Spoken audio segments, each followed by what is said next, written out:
Warren Buffett, जो हमेशा real estate में इन्वेस्ट करने से अवॉइड करते हैं, आज रीट्स में $1 मिलियन वर्थ के इन्वेस्टमेंट्स कर रहे हैं। रिलायंस इंडस्ट्रीज ने भी $3 बिलियन का रीट्स में इन्वेस्टमेंट किया है। कोटक के सीईओ श्रीकांत ने तो रीट्स को अब सीधा मोस्ट सिक्योर्ड डेट फंड्स का एक ऑल्टरनेटिव ही डिक्लेयर कर दिया है। और क्यों हम ये पैटर्न देख रहे हैं कि बहुत सारे रिच लोग आज के तारीख में रीट्स में इन्वेस्ट कर रहे हैं? वेल, हेलो फ्रेंड्स, मेरा नाम है गौरव ठाकुर और साल 2019 में इंडियन मार्केट में एंटर करने वाली रीट्स आज इंडियन बिलियनियर्स का फेवरेट इन्वेस्टमेंट बन चुकी है। इसकी मेन खासियत यह है कि कॉमन इन्वेस्टर, आपके और मेरे जैसा भी, सिर्फ 10,000 रुपए के साथ रीट्स से रियल एस्टेट में इन्वेस्ट कर सकता है, जो आगे आपके सेकेंड इनकम का एक जरिया हो सकता है। लेकिन ये इन्वेस्टमेंट तभी पॉसिबल होगा जब उस पर लोग ट्रस्ट करेंगे, राइट? और इसीलिए रीट्स को जनता की नजरों में सेफ एंड प्रॉफिटेबल बनाने के लिए अब गवर्नमेंट भी एफर्ट्स ले रही है। इंडियन गवर्नमेंट ने निफ्टी में भी रीट्स और इनविट्स नाम से एक सेपरेट इंडेक्स ही बना दिया है।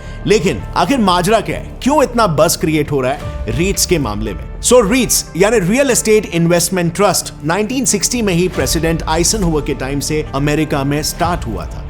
इस इंडिकेटिव के पीछे मेन रीजन ये था कि रियल एस्टेट और स्पेशली कमर्शियल प्रॉपर्टीज में भी स्मॉल इन्वेस्टर्स इन्वेस्ट कर सके, जिस वजह से लार्ज स्केल पर इन्वेस्टमेंट आए वहां पर। यह फॉर्मूला अमेरिका में इतना पॉजिटिवली चला कि वहां के रियल एस्टेट मार्केट में लार्ज स्केल में इन्वेस्टमेंट्स आने से वहां का मार्केट हमेशा के लिए चेंज हो गया। वहां का real estate development next level पर चला गया। जैसे आप लोगों को मालूम है, गवर्नमेंट अकेले रियल एस्टेट के लिए कुछ नहीं कर सकती, प्राइवेट पार्टीज का इन्वॉल्वमेंट यहां पर बहुत जरूरी हो जाता है। और अमेरिका में लिए इस स्टेप से आज के तारीख में लगभग 45% अमेरिकन ऐसे घरों में रहते हैं जो रीट्स इन्वेस्टमेंट से बने हुए हैं। अब इस मॉडल की तरक्की देखते हुए आज फाइनली लगभग 60 सालों बाद इंडिया का इकोनॉमिक ग्रोथ रीट्स कंपनीज को इंडियन मार्केट में अट्रैक्ट कर रहा है और यूएस रियल एस्टेट को पूरी तरीके से चेंज करने वाली एक रीट्स कंपनी नेक्सस इंडिया में आ रही है। इसकी शुरुआत 2019 में हुई जब पहली रीट्स कंपनी ने इंडिया में इन्वेस्ट करना शुरू किया, जिससे इसकी पॉपुलैरिटी इतनी बढ़ी कि देखते ही देखते सिर्फ 4 सालों में 3 रीट्स कंपनी ने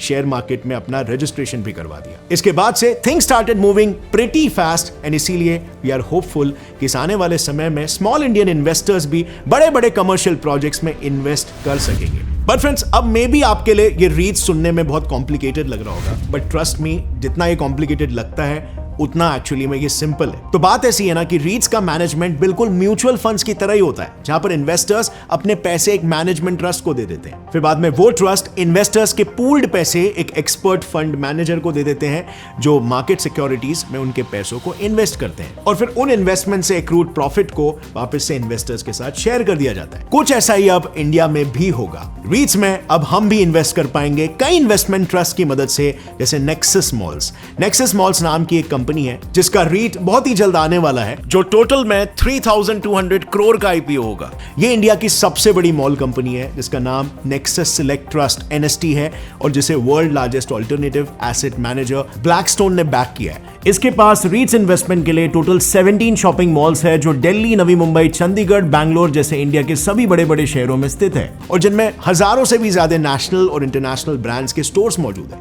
जैसे Zara, H&M, सुपरड्राई और भी कई सारे स्टोर्स। अब इनके रीट्स की खास बात यह है कि इनके सारे स्टोर्स डाइवर्सिफाइड है और कोई भी एक स्टोर का कंट्रीब्यूशन 3% से ज्यादा नहीं है, जिससे रिस्क काफी हद तक रिड्यूस हो जाता है। इसके मैनेजमेंट को दलीप सहगल लीड कर रहे हैं, जो रियल एस्टेट, FMCG और ऐसे सेक्टर्स में 40 साल का एक्सपीरियंस रखते हैं। अब फ्रेंड्स, ये रीट हमें रेगुलर डिविडेंड इनकम देता है। फर्स्ट ईयर डिस्ट्रीब्यूशन यील्ड का एस्टीमेट 8.25% है और 3 साल का एवरेज डिस्ट्रीब्यूशन यील्ड 9% हो सकता है। And as you all know, real estate market में आप पैसा डाल रहे हो, शेयर मार्केट में नहीं, तो यहां पर स्टेबिलिटी काफी हाई होती है।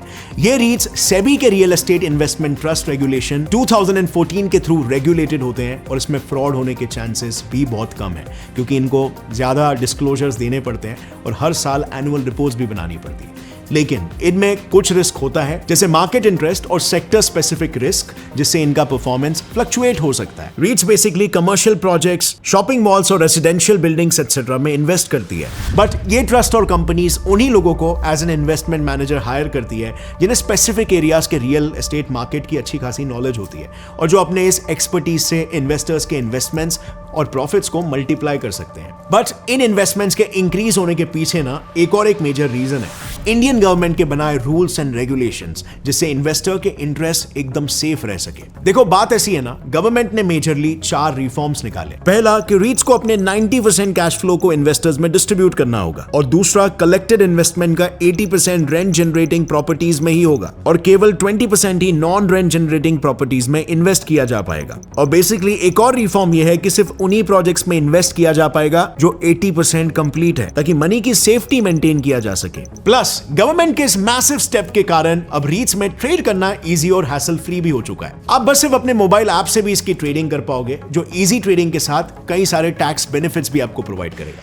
जैसे कि अगर आप कोई शेयर 1 ईयर तक अपने होल्डिंग में रखते हो तो आपको उसका टैक्स पे करना पड़ेगा, बट रीट्स के केस में हम टैक्स सिर्फ तभी ही पे करेंगे जब हम उन शेयर्स को बेच रहे हैं। लेकिन इन्वेस्टमेंट के पहले आपको एक और इंपॉर्टेंट डिफरेंस समझना होगा, वो ये है कि रीट्स और रियल एस्टेट एक नहीं है, इनमें 5 डिफरेंसेस हैं। पहला, रीट दरअसल एक म्यूचुअल फंड जैसा है जो रियल एस्टेट में इन्वेस्ट करती है, जहां कभी भी एंट्री और एग्जिट फैसिलिटी अवेलेबल है। दूसरा, लेस कैपिटल नीडेड, यहाँ स्टार्ट करने के लिए ज्यादा पैसों की जरूरत ही नहीं है। आमतौर पर प्रॉपर्टी इन्वेस्टमेंट के लिए आपको मिनिमम 40 से 50 लाख रुपए की जरूरत होती है, क्योंकि उससे कम पैसों में आज प्रॉपर्टी परचेज नहीं कर पाओगे, बट रीट से कम पैसों में भी इन्वेस्टमेंट किया जा सकता है। तीसरा, एंट्री एंड एग्जिट, वैसे ही इंडिविजुअल प्रॉपर्टी को सेल करना एक डॉन्टिंग टास्क है, लेकिन रीट्स की मदद से आप इजीली इस मार्केट में एंट्री और एग्जिट ले सकते हो। चौथा, नो लोन बर्डन, इसे लोगों के लिए और आसान बनाने रीट्स के थ्रू प्रॉपर्टी परचेज करने आपको बैंक लोन की भी जरूरत नहीं है, क्योंकि इंडिविजुअल प्रॉपर्टी बाय करने में डाउन पेमेंट के बाद के अमाउंट के लिए लोन की जरूरत पड़ती है, लेकिन रीट्स में स्मॉल अमाउंट में ही इन्वेस्ट कर पाने की अपॉर्चुनिटी की वजह से बैंक लोन्स की कोई जरूरत नहीं पड़ती। और पांचवा है डाइवर्सिफाइड पोर्टफोलियो। रीट्स तो आपको मोस्टली 6 महीनों के अंदर ही प्रॉफिट देने लगता है, क्योंकि कंपनीज को डिविडेंड शेयर करना इसमें मैंडेटरी होता है। वहीं दूसरी ओर इंडिविजुअल प्रॉपर्टी में लॉन्ग टर्म रिटर्न होता है, और रीट्स इन्वेस्टमेंट से आपका पोर्टफोलियो डाइवर्सिफाई भी हो जाएगा। मतलब किसी एक टाइप की प्रॉपर्टी में इन्वेस्ट करने का रिस्क नहीं, बल्कि कई अलग अलग टाइप के प्रॉपर्टीज में आप इन्वेस्ट करते हो। रीट्स की जहां पर शुरुआत हुई अमेरिका, वहां पर पिछले 60 सालों में लोगों ने रीट्स में काफी इन्वेस्ट किया है। अगर 2016 के इस ग्राफ को देखें तो इसमें डाइवर्स इन्वेस्टमेंट का चार्ट दिखता है, जिसका बेनिफिट और कोई नहीं, सीधे अमेरिकन इन्वेस्टर्स को हुआ है। और ये शायद अकेला ऐसा शेयर है जो इन्फ्लेशन बढ़ने के साथ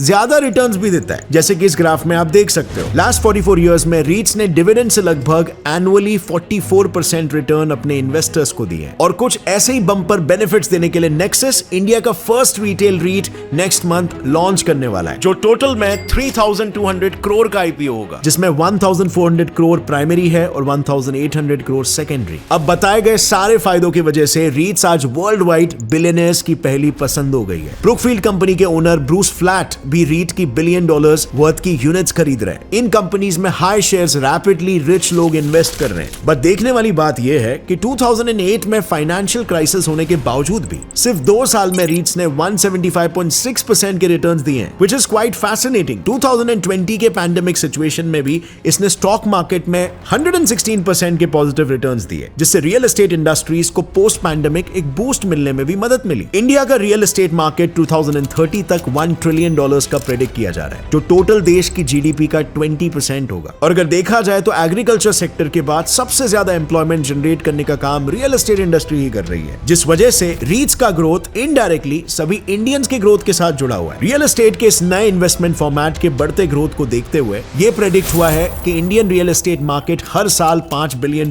की इनकम से बढ़ेगा। और ये इस वजह से बढ़ेगा क्योंकि कोविड के बाद कहीं ना कहीं प्रॉपर्टी यूनिट के सेल्स बढ़ गए। लॉकडाउन के समय में सिर्फ 26,000 यूनिट सेल्स हुए थे, वहीं पर post pandemic on an average 62,800 units के सेल्स हुए हैं। और इस पूरे रियल एस्टेट ग्रोथ में गवर्नमेंट ने भी एक मेजर रोल प्ले किया है प्रधानमंत्री आवास योजना के तहत। इस प्रोग्राम के थ्रू गवर्नमेंट ने टैक्स डिडक्शन में 1.5 लाख रुपीस का कॉर्पस निकाला है, जिसका आपको प्रॉपर्टी के कॉस्ट में सब्सिडी मिल जाएगा। और इसीलिए अब इसमें बड़े इंडियन इंस्टीट्यूशनल इन्वेस्टर IIFL ने भी इंटरेस्ट दिखाया है। IIFL के सिक्योरिटी एडवाइजरी हेड प्रसाद सावंत ने प्रॉपर्टी रिलेटेड एसेट क्लास में इन्वेस्ट किया है, और यही कारण है कि अब रीट्स भी आम लोगों के बीच फेमस हो रहा है। अब फेमस होने का दूसरा मेजर रीजन ऑफ कोर्स है लो इन्वेस्टमेंट कैपिटल। लेकिन एक दूसरा फायदा यह भी है कि 50 लाख के प्रॉपर्टी में हमें जहां पर 7 से 8% स्टैम्प ड्यूटी भरना पड़ता था, वहीं पर अगर आप 50 लाख के रीट्स के यूनिट्स खरीदोगे तो आपको कुछ ऐसा चार्ज ही नहीं भरना पड़ेगा। रीट्स आपको वाइड और डाइवर्सिफाइड रेंज प्रोवाइड करता है, जो लिक्विड और कॉस्ट इफेक्टिव अट्रैक्टिव मैनर के साथ साथ प्राइम लोकेशन में भी है। रीट्स का सबसे बड़ा फायदा यह भी है कि आपकी कोई पर्सनल लायबिलिटीज नहीं होती। इसमें बस आपको इन्वेस्ट करना है और रिटर्न्स पाना है, वो भी बिना किसी लायबल रोल के। फॉर एग्जाम्पल, अगर आप एक इंडिविजुअल अपने प्रॉपर्टी को रेंट पर डालते हो तो आप बस सालाना का 3 से 5% इनकम पा सकते हो, लेकिन रीट्स में annually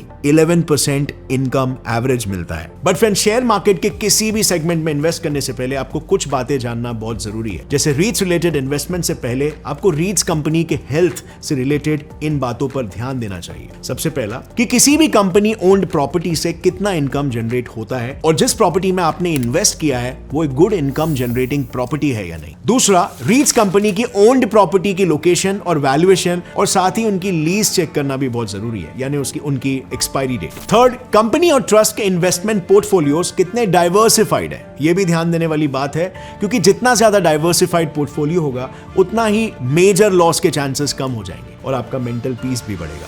number 4, last but definitely not the least, हमेशा प्रॉपर्टी से रिलेटेड टैक्स बेनिफिट्स के बारे में भी जान लिया करो, क्योंकि ऐसा कई बार होता है किसी एरियाज में रियल एस्टेट डेवलपमेंट को कैटलाइज करने के लिए गवर्नमेंट टैक्सेस में काफी कॉम्पेंसेशंस भी देती है। So you don't want to miss that opportunity out. तो फ्रेंड्स, अब आपकी इस सब्जेक्ट में क्या राय है? क्या आपको लगता है रीट्स इंडिया की हाउसिंग इंडस्ट्री को पूरी तरीके से बदल देगा? इंडिया में वैसे ही कुछ सिटीज में, स्पेशली मुंबई जैसे सिटीज में ओवर पॉपुलेशन की बहुत प्रॉब्लम है और काफी सारे लोगों के पास इंडिया में घर नहीं है। तो रीट्स में इन्वेस्टमेंट्स ये प्रॉब्लम्स को सॉल्व करेगा कि नहीं in future? What do you think? Comments में नीचे बताना मुझे। और अगर इस वीडियो से आपको कुछ भी नया सीखने मिला, एक लाइक जरूर ठोकना। गौरव ठाकुर चैनल को सब्सक्राइब कर लो और मुझे इंस्टाग्राम पे फॉलो करना मत भूलना। गौरव जी ठाकुर इंस्टा आईडी है मेरा। As always, stay curious, keep learning and keep growing. जय हिंद।